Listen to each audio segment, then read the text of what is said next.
Cape ভার্দের রূপকথা নাকি আর্জেন্টিনার সহজ প্রতিপক্ষ পাওয়া, কিংবা আজকের ম্যাচে মুখোমুখি হওয়া টু ওল্ড ক্লাব মেটস, সবকিছু নিয়ে কথা হচ্ছে, কথা হবে, খেলা হচ্ছে এবং আরো উত্তেজনা বাড়তে থাকবে দিনকে দিন। সবকিছু নিয়ে আজকে কথা হবে ডি বক্সে। ডি বক্সে বরাবরের মতো যুক্ত হয়ে গেছি আমি বলবীর প্রান্তর, এবং আমার সাথে আছেন বরাবরের মতোই আহমেদ বিন পারভেজ। ইয়েস, আমাদেরকে দেখতে এবং শুনতে পাচ্ছেন যথারীতি চ্যানেল আই এর পর্দায় এবং তার পাশাপাশি ওটিটি প্ল্যাটফর্ম আই স্ক্রিনে, এবং অবশ্যই আমাদের বাংলা ধারাভাষ্য শুনতে পাচ্ছেন রেডিও ভূমি FM 92.8-এ। সবকিছু নিয়ে কথা বলছিলাম যেহেতু আজকে, এবং পুরো দিনটাই মনে হচ্ছে একটা বর্ণাঢ্য দিন গেছে ফিফা ওয়ার্ল্ড কাপে। সবার আগে যদি বলি আমি যে সেই কেপ ভার্দের রূপকথা, তাদের যে ফরওয়ার্ড লিভার মন্তে তিনি বলেছিলেন যে let's have a fun together. এতই ফান করেছেন যে তারা ফান করতে করতে এই গ্রুপের রানার্স আপ হয়ে পরবর্তী রাউন্ডে চলে যাচ্ছে। What a beautiful tale. Beautiful tale, চমৎকার একটা গল্প, রূপকথার গল্পকেও হার মানানো একটা গল্প তৈরি করেছে কেপ ভার্দে। 3 ম্যাচের 3টাতেই তারা অপরাজিত থেকে পয়েন্ট পেয়েছে কিন্তু মাত্র 3, কিন্তু সেই 3 পয়েন্ট দিয়েও কিভাবে একটা গ্রুপের দ্বিতীয় হয়ে তারা চলে যাচ্ছে রাউন্ড অফ 32-তে, সেটাই কিন্তু খুব বড় একটা গল্পের জায়গা। এবং উরুগুয়ের মতো একটা দল, তারা কিন্তু তাদের নিচে পড়ে গেছে। এক্স্যাক্টলি, বিয়েলসা এবং তার পাশাপাশি ভালভার্দের সেই কান্না ভেজা মুখগুলো বা চোখগুলো সবার সামনে আমরা দেখেছি। এবং তিনি মানে কোচেস অফ কোচ সেখানে তিনি বলেছেন যে আমি উরুগুয়েকে কিছুই দিতে পারলাম না। ইয়েস, খালি হাতে ফিরছে উরুগুয়ে একদম, যেখানে শেষ ম্যাচে তারা স্পেনের বিপক্ষে হেরে গেল, প্রথম 2 ম্যাচ ড্র। এর চেয়ে বাজে হতে পারতো না উরুগুয়ের যাত্রাটা। অবশ্যই, এবং মার্সেলো বিয়েলসাকে অনেকেরই হয়তো মনে থাকার কথা, 2002 সালে তিনি চরম পরাক্রমশালী আর্জেন্টিনাকে নিয়ে তিনি ওয়ার্ল্ড কাপে এসেছিলেন, কিন্তু সেখানেও কিন্তু সফলতা পাননি। ওই বাতিস্তুতা, ওই ক্রেসপো, তারাও কিন্তু খালি হাতে ফিরে গেছেন। সুতরাং মার্সেলো বিয়েলসা যতই কোচদের মাস্টার মাইন্ড হোক না কেন, বিশ্বকাপ একটা অন্য এন্টিটি। সেখানে সফল হতে হলে আপনি শুধু থিওরি কপচালে হবে না, মাঠের খেলাতেও পারফর্ম করতে হবে। সামহাও তার খেলোয়াড়দের সঙ্গে তার যোগাযোগ স্থাপনটা ভালো হয়নি। হয়তো একজন দারুণ ট্যাকটিশিয়ান হওয়া সত্ত্বেও মার্সেলো বিয়েলসার ম্যান ম্যানেজমেন্ট হয়তো সঠিক নয়। এক্স্যাক্টলি, টপ নচ হতে পারেনি নিঃসন্দেহে। বলবিনহাকে নিয়ে অনেক কথা হচ্ছে, যে কেপ ভার্দের গোলকিপার যিনি কিনা এই বিশ্বকাপের 2টো ম্যাচে ক্লিন শিট রেখেছেন, আনবিলিভেবল, যেখানে তিনি ম্যানুয়েল নয়ারকেও পেছনে ফেলেছেন। নয়ারের এই বিশ্বকাপে কেন, গত 2টো বিশ্বকাপে কোনো ক্লিন শিট ছিল না। তো সেখান থেকে বলতে হচ্ছে যে এই রূপকথাটা আরো লম্বা হোক, এবং রূপকথাটা আরো লম্বা হবে কিনা, বিকজ সামনে আর্জেন্টিনা অপেক্ষা করছে। We are talking about round of 32, where Argentina meets this Cape Verde. এই ম্যাচটা কেমন হতে পারে? অনেকেই আসলে বলছেন যে আর্জেন্টিনা তাদের আসলে ফিফার সাথে কোনো যোগাযোগ তাদের হয়েছে কিনা আলাদা করে, কারণ গত বিশ্বকাপের মতো এই বিশ্বকাপেও তারা এত সহজ একটা পাথওয়ে কিভাবে পাচ্ছে। একদম স্মুথ। হ্যাঁ, কেপ ভার্দের সঙ্গে তাদের খেলা হওয়ার কথা ছিল উরুগুয়ের সাথে, হয়ে গেল কেপ ভার্দের সাথে। যদি এই রাউন্ড অফ 32 ম্যাচটা আর্জেন্টিনা পার করে চলেও যায়, তাহলে কিন্তু রাউন্ড অফ রাইট অস্ট্রেলিয়া বা ইজিপ্টের জয়ী দলের সঙ্গে তারা খেলছে। সুতরাং অন্তত রাউন্ড অফ 16 পর্যন্ত বাকি অনেক দলের তুলনায় আর্জেন্টিনার পথটা কিন্তু সহজ। এবং আমি বিশ্বাস করি এই ব্যাপারটা, যে আর্জেন্টিনার সমর্থকরা আসলে এই সহজ পথটা চান না। তারা মেসির এই যে ট্যুর, এই যে flight towards the world cup final, সেখানে আরো বড় বড় প্রতিপক্ষের বিরুদ্ধে আর্জেন্টিনা খেলুক, জিতুক, এটাই চায়।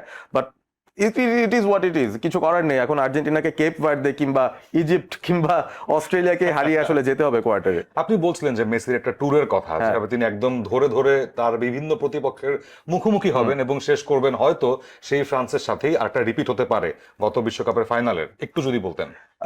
ইন্টারেস্টিং একটা ব্যাপার।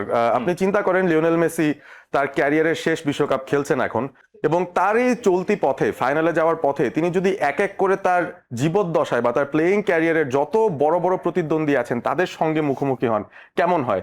এইটা কিন্তু আর স্বপ্ন না, এটা বাস্তবতাই হতে পারে এবারে বিশ্বকাপে। কারণ ওই যে মেসির কথা বলছিলাম, রাউন্ড অফ 16-এ তিনি যদি মিশরের এগেনস্টে খেলেন, মোহাম্মদ সালাহর মুখোমুখি হবেন। মোহাম্মদ সালাহকে বলা হতো একসময় লিওনেল মেসির মতোই একজন দারুণ রাইট উইঙ্গার, কিন্তু সালাহকে ফেস করতে হবে একে অপরের মুখোমুখি হয়ে।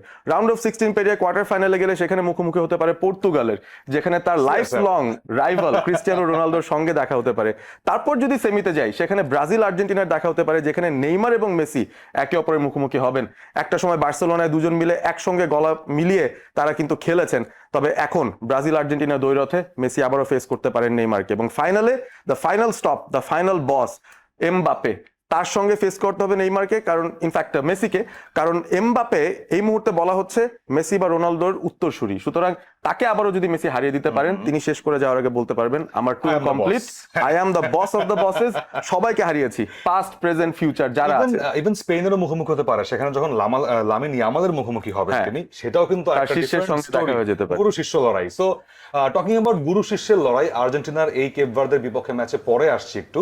গুরু শিষ্যের লড়াই কিন্তু আজকে আরো একবার দেখতে পারে পুরোটা বিশ্ব, বিকজ আজকের ম্যাচে খুবই গুরুত্বপূর্ণ একটা ইভেন্ট, কলম্বিয়া এবং পর্তুগাল, যেখানে কলম্বিয়াতে হামেস রদ্রিগেজ এবং পর্তুগালে CR7, অর্থাৎ যেই গুরু শিষ্য একজন আরেকজনকে প্রেজ করতেন একই ক্লাবে রিয়াল মাদ্রিদে, তারাই কিন্তু আজকে মুখোমুখি হয়ে যেতে পারেন। এই ম্যাচটার দিকে অবশ্যই আহমেদ বিন পারভেজ চোখ রাখবেন।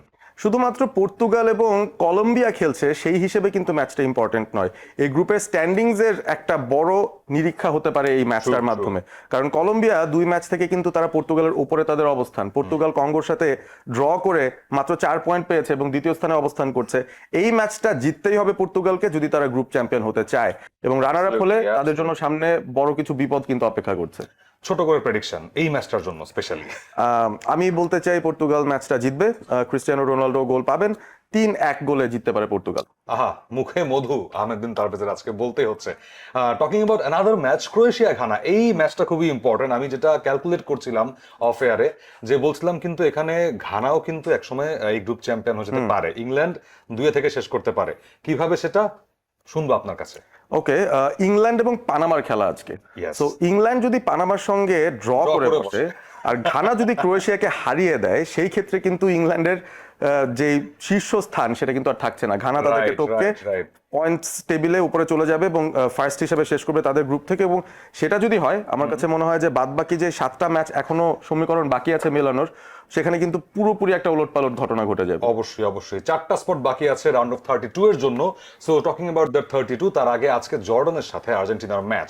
সো এই ম্যাচে অনেক পরীক্ষা নিরীক্ষা করবেন স্কালোনি, নিঃসন্দেহে তিনি ঘোষণা দিয়ে দিয়েছেন যে Messi won't start. So Messi এবার স্টার্ট করবেনই না বলা যায়। সো তাকে হয়তো দ্বিতীয় হাফে খেলাবে Scaloni. But talking about the injury woes for Argentina, Lisandro Martinez, Cuti Romero, এই দুজন কিন্তু ইনজুরি একটু শঙ্কা আছে, বিশেষ করে কুতি রোমেরোর জায়গাটাতে। সো এখানে আই থিঙ্ক সেনেসি বা পারাদেসকে নামানো হতে পারে সেক্ষেত্রে।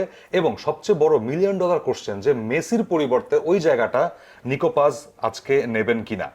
দেখা যাক, বলটা আগে আপনি একটু ধরেন। আমি আর্জেন্টিনার টোটাল একটা ট্যাকটিক্যাল অ্যানালাইসিস ছোট করে দিয়ে ফেলতে পারি অ্যাকচুয়ালি। এই যে আর্জেন্টিনার 26 সদস্যের স্কোয়াড, এখানে আমরা সোফার খুব বেশি প্লেয়ারদেরকে কিন্তু উঠে আসতে দেখিনি বেঞ্চ থেকে, এক্সপেরিমেন্ট করেনি প্রথম 2 ম্যাচে স্ক্যালোনি। তবে গতকাল নরওয়ের যে ম্যাচটা ফ্রান্সের সাথে ছিল, সেখানে কিন্তু 10টা পরিবর্তন নরওয়ে করেছে। একটা ব্যাপার আর্জেন্টিনাও আজকে করতে পারে এবং অনেক নতুন মুখকে আমরা দেখতে পারি যারা আগের 2 ম্যাচে সুযোগ পাননি। লেফট ব্যাকে টালিয়াফিকোই হয়তো খেলবেন, রাইট ব্যাকে হয়তো মন্টিয়েলি খেলতে পারবেন না, মলিনা খেলবেন। বাট সেন্টার ব্যাক পজিশনে 2টো চেঞ্জ আসতে পারে। সেনেসি ঢুকছেন আমার মনে হয় লিসান্ড্রো মার্টিনেজের জায়গায়, এবং রোমেরোর জায়গায় চলে আসবেন ওতামেন্ডি। মিডফিল্ডে 3 জনই পরিবর্তন হয়ে যেতে পারেন, পারেদেস, প্যালাসিওস, লো সেলসো, 3 জনকে হয়তো আমরা দেখতে পারি ওই এনজো ম্যাক কিংবা ডিপলের জায়গায়। আপফ্রন্ট আলমাদা হয়তো আজকে রেস্ট পেতে পারেন, তার জায়গায় আমরা সিমিওনিকে দেখতে পারি। এবং সেই সাথে হুলিয়ান আলভারেজকে সঙ্গ দেবেন হয়তো ফ্রন্ট লাইনে মেসির জায়গায় নিকো পাস, যেটা আপনি বলেছেন। সো অনেক বিশ্রাম, অনেক রোটেশন অবশ্যই আর্জেন্টিনারা ট্রাই করবে ডেফিনেটলি। এবং স্কালোনি তার সেই ওয়েস্ট হাম লিঙ্ক উইথ সেনেসি কেমন হতে পারে সেইটাও দেখার বিষয় অবশ্যই, যে তিনি যে ভরসা রাখছেন বালেরদির জায়গায় সেনেসিকে নিয়ে, বালেরদি ইনজুরি কারণে ছিটকে গেছেন। সো সবকিছু নিয়ে কথা হচ্ছে, অনেক অনেক কনভারসেশন হচ্ছে। এই বিশ্বকাপটা আসলেও একটা আনন্দে ভরা টুর্নামেন্টে পরিণত হচ্ছে, যে আনন্দের ভাগিদার অবশ্যই আপনারা। ডি বক্সে আমাদেরকে দেখতে পাচ্ছেন চ্যানেল আই এর পর্দায়, এবং তার পাশাপাশি ওটিটি প্ল্যাটফর্ম আই স্ক্রিন এবং রেডিও ভূমিতে উপভোগ করছেন আমাদের এই পুরো বিশ্বকাপ জার্নিটা। আবারও দেখা হবে কোন একটা এপিসোডে ডি বক্সে, সেখানে আরো ডিসকাশন হবে, গল্প হবে আহমেদ বিন পারভেজের সাথে। ততক্ষণ পর্যন্ত সাথে থাকুন ডি বক্স এবং এই চ্যানেল আই স্ক্রিন এবং রেডিও ভূমির।